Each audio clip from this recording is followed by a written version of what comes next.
est désormais à Monsieur Guislain Cambier pour le groupe de l'Union centriste pour 4 minutes pour clore cette discussion générale et ensuite nous entendrons Monsieur le ministre.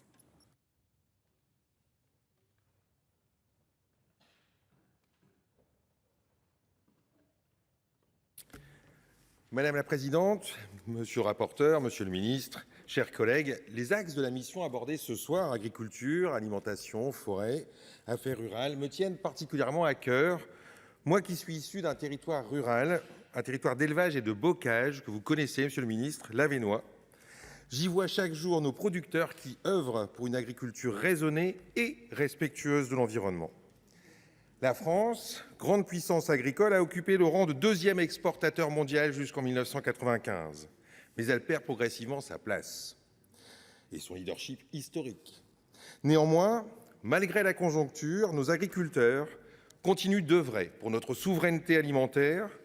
Ils font une réalité de la transition énergétique et de la sécurité sanitaire, tout en respectant les engagements européens.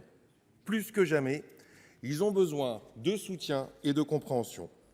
J'observe donc avec bienveillance ces 1,25 milliard d'euros supplémentaires que vous proposez de déployer pour soutenir l'agriculture de demain. 250 millions d'euros débloqués pour le renouvellement forestier à l'heure où nos massifs sont confrontés à différents périls et sont dans une situation préoccupante, comme l'a souligné notre rapporteur pour avis Franck Menonville. 110 millions d'euros pour les haies, gardiennes naturelles de la biodiversité, remparts contre l'érosion des sols et les inondations et ressources supplémentaires pour nos agriculteurs avec les chaudières bois énergie. 250 millions d'euros consacrés à la recherche d'alternatives aux produits phytosanitaires.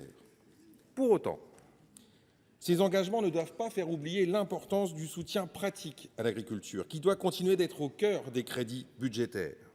La montée en puissance du dispositif universel de couverture des risques, issu de la réforme de l'assurance récolte, va dans le bon sens, avec près de 275 millions d'euros débloqués dans le cadre du Fonds national de gestion des risques en agriculture. Mais, car il y a un mais, j'ai eu l'occasion d'exprimer mes vives inquiétudes concernant l'avenir de la filière bio.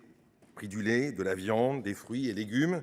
Je ne peux pas rentrer ici dans tous les détails. Face au risque de déclassement des exploitations bio, il nous faut mener une grande réflexion sur la concurrence des labels, sur les signes de qualité et de l'origine et sur l'éducation à l'alimentation.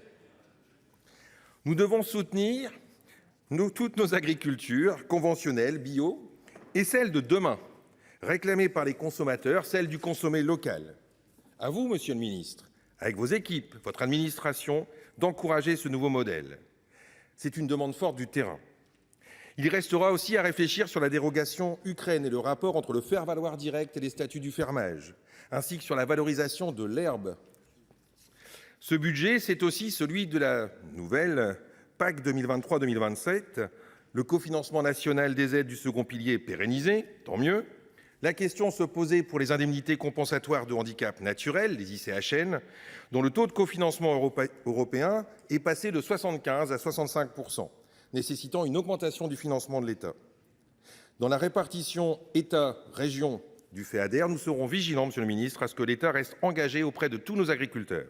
Enfin, les crédits du CASDAR sont augmentés pour tenir compte de l'inflation, un choix bienvenu pour sanctuariser la recherche et l'innovation en matière agricole, et notamment les ressources des instituts techniques agricoles.